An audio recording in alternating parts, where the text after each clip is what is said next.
काल महाराष्ट्रात दोन महत्त्वाच्या गंभीर स्वरूपाच्या गुन्हेगारी स्वरूपाच्या घटना घडल्या आणि महाराष्ट्रामध्ये पोलीस व्यवस्था आणि कायद्याचा कसा बोजवारा उडालाय, भय कसं नष्ट झालंय कायद्याविषयी आणि कशी अनागोंदी माजलेली आहे ते स्पष्ट झालं. देवेंद्र फडणवीस यांच्याकडे गृह खातं आल्यापासून त्यांचं लक्ष गृह खातं, कायदा सुव्यवस्था, महिला सुरक्षा याच्याकडे नसून पूर्ण राजकारण, तेही विरोधी पक्षाच्या विरोधामध्ये काय कारस्थाना करता येईल आणि त्यासाठी पोलीस यंत्रणेचा कसा वापर करता येईल यातच त्याने संपूर्ण पोलीस खातं अडकवून ठेवल्यामुळे काल आपण दोन घटना पाहिल्या. फलटणमध्ये सरकारी रुग्णालयातल्या एका महिला डॉक्टरनं आत्महत्या केली. तिला आत्महत्या करावी लागली, तिला आत्महत्येस प्रवृत्त केलं आणि ते करणारे गुन्हेगार जे आहे ते पोलीस खात्यात. दुसरी घटना मुंबईच्या रस्त्यावर घडली. एका मुलीवर, युवतीवर सपासप वार करून तिची हत्या केली. ठीक आहे, हल्लेखोराने आत्महत्या केली हा पुढला प्रश्न, पण मुंबईच्या रस्त्यावर सपासप वार करून एका मुलीची हत्या झाली. अशा घटना महाराष्ट्राच्या कानाकोपऱ्यामध्ये सातत्याने घडताना दिसत आहेत. सातत्याने मधल्या काळामध्ये वसईत घडल्या, मराठवाड्यात घडल्या आणि अत्यंत असंवेदनशील पद्धतीनं गृह खात्याचा कारभार सुरू आहे. गृह खातं काय करत आहे? विरोधकांवर पाळत ठेवणं, विरोधकांचे फोन टॅप करणं, पोलिसांना विरोधकांच्या मागे लावणं. पोलिसांची जी व्यवस्था आहे ती या राज्यातल्या कायदा आणि सुव्यवस्थेच्या संदर्भात उत्तम काम करण्यासाठी आहे.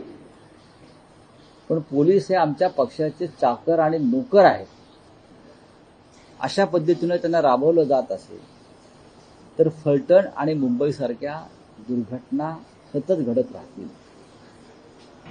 घटना घडल्यावरती चौकशीचे आदेश, निलंबनाचे आदेश, कठोर कारवाईचे आदेश, या आधीच्या गेल्या 3.5-4 वर्षातल्या घटनांचं काय झालं, कुठपर्यंत आपण आला, याविषयी जर तपशील मागितला तर शून्य. राज्याच्या पोलीस महासंचालकपदी एक महिला अधिकारी आहेत ना. राज्याच्या पोलीस महासंचालक पदावरती एक महिला अधिकारी आहेत आणि देवेंद्र फडणवीस त्यांना सातत्यानं एक्सटेन्शन देत आहेत, कारण त्या कार्यक्षम असाव्यात असं त्यांना वाटतंय. तरीही जर महिला सुरक्षित नसतील आणि महिलांच्या हत्या आणि खून आणि आत्महत्या होत असतील तर मला असं वाटतं की आता भारतीय जनता पक्षातल्या त्या महान सगळ्या महिला नेत्या कुठे गेल्या? हे जर इतर कोणाचं सरकार असतं तर या महिलांवरील हल्ले, अत्याचार, खून या विरोधामध्ये सत्ताधारी पक्षाच्या महिला नेतृत्वानं, महिला आमदारांनी रस्त्यावर तांडव केला. मग आता ह्या सगळ्या गप्प काय, कसली वाट पाहत आहे? अत्यंत चित्र गंभीर आहे या महाराष्ट्रात. सरकार सरकारसारखं काम करत नाही,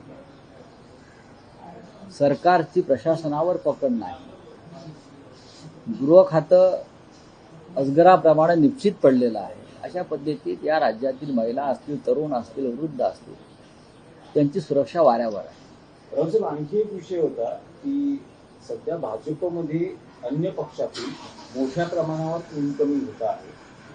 मात्र जुन्या कार्यकर्त्यांकडे लक्ष द्या, नाहीतर जेवढ्या जोराने वाढलो तेवढ्याच जोराने खाली आल्याशिवाय राहणार नाही, असं स्वतः भाजपचे केंद्रीय नेते नितीन गडकरी म्हणतात.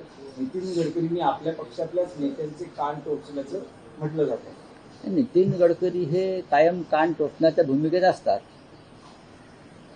नितीन गडकरींची जर गेल्या काही काळातली वक्तव्य, भाषणं ऐकली तर त्यांनी कानच टोचण्याचा कार्यक्रम हाती घेतलेला उपक्रम. पण त्यांच्या कान टोचण्याचा काय उपयोग होतोय का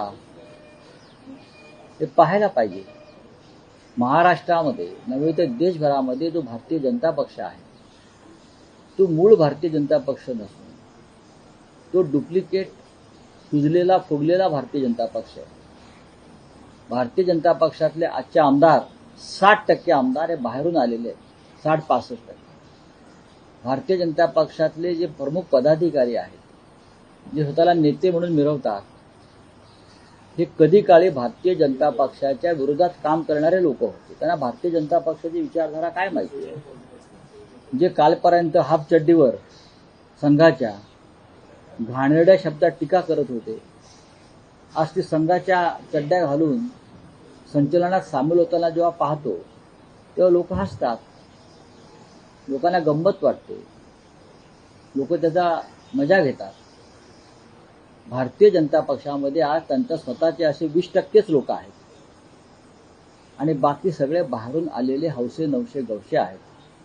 त्याच्यामुळे नितीन गडकरी यांच्यासारख्या जुन्या जाणत्या भारतीय जनता पक्षाच्या नेत्यांची वेदना ही खरी आहे. रावसाहेब, मुंबई महापालिकेसाठी भाजपाने 150+ नारा दिलाय आणि अशाच वेळी एकनाथ शिंदे दिल्लीमध्ये रवाना झाले. बघा, मला असं वाटतं त्यांचा जो आत्मविश्वास आहे तो पाहता भारतीय जनता पक्ष 150+ नारा देईल, एकनाथ शिंदे गट 120 नारा देईल आणि अजित पवार किमान 100 जागा मुंबईत जिंकतील असं एकंदरीत त्यांचा आत्मविश्वास दिसतो.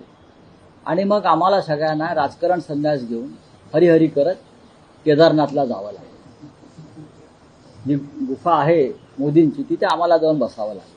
कारण 150 120 बरं का. आणि आता अबकी बारवाले पियुष पांडे राहिलेले नाहीत. त्याच्यामुळे त्यांच्या आता अबकी बार मोदी सरकार, अबकी बार फडणवीस सरकार अशा घोषणा कोण लिहिणार. भारतीय जनता पक्षानं कितीही गर्जना केल्या तरी मुंबईमध्ये ठाकरे बंधूंचाच महापौर होईल हे लक्षात घ्या. ह्याच्यामध्ये आता दुमत असण्याचं कारण नाही. हे जे आता बोलतायत हा त्यांचं वरवरचं अवसान आहे, उष्ण अवसान आहे. मुंबईमध्ये ज्या पद्धतीचं वातावरण आहे, मुंबई ठाण्यामध्ये भाजपा आणि मिंदे गटाला पराभव स्पष्ट दिसतो. राऊत साहेब, तुम्ही परवाच्या दिवशी म्हणाला ठाण्यात 70 पार होते, तर मुंबईत तुमचं टार्गेट काय आहे? आमचा महापौर होईल म्हणजे आमचं टार्गेट पूर्ण आहे. आमचा टार्गेट होईल म्हणजे आमचा महापौर 100% बसणार आणि सातत्यानं बसणार, कोणाच्याही टेकूशिवाय बसणार. मुंबईमध्ये ठाकरे बंधू म्हणजे महाराष्ट्र नवनिर्माण सेना आणि मुख्य शिवसेना याशिवाय आमचे सर्व सहकारी पक्ष असे एकत्र येऊन आम्ही 55 ते 60% मतं घेतो. हा आकडा लिहून ठेवा.